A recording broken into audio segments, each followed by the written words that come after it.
And we begin tonight with new developments in Logansport, where searchers have now found the bodies of all 6 family members who died in that early morning fire. 4 of them were children. They're identified as a 42-year-old man and his 10-year-old daughter, also a 25-year-old woman with her 3-month-old son, 1-year-old daughter, and 3-year-old daughter. Family members gave us pictures of that mother, Brandy Vale, and a few of the children. Now, a source from Cass County tells us there is reason to believe that fire was set on purpose, but at this point, investigators say they're not ruling anything out.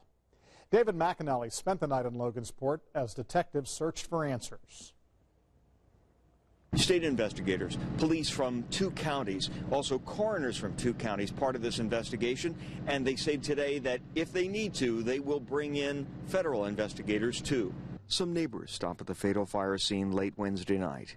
In Logansport, investigators seal off the crime scene to keep it safe overnight. With the last of the 6 victims' bodies found, investigators will wait for light of day to continue their search for evidence. I will tell you that's going to be very difficult. This home is totally destroyed. It has been taken apart in many cases to discover bodies. Now more information on a 7th death related to the fire victims. The deceased person in Carroll County is the father of some of the children involved, the younger children in the fire. When police went to the next county over to tell him about the deaths of his children, they found him dead.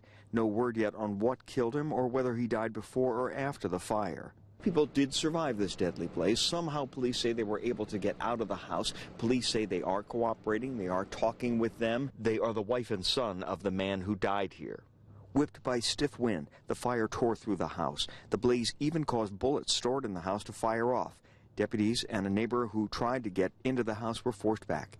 Investigators trying to create a timeline will look at whether adults or children tried to flee or hide, as scared kids are known to do.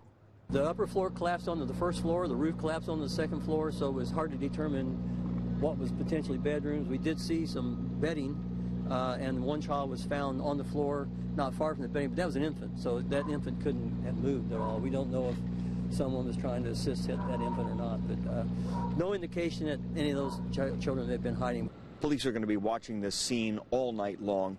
They'll be back tomorrow in the morning to begin figuring out how they're going to go through that wreckage back there.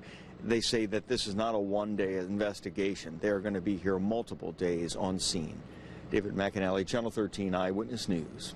And 2018 has been a deadly year for fires in Indiana, including this latest tragedy. 85 people have lost their lives in fires across the state so far this year. That is an increase from 2017. The Indiana Department of Homeland Security reported 72 fire deaths last year. In 2016, there were 78.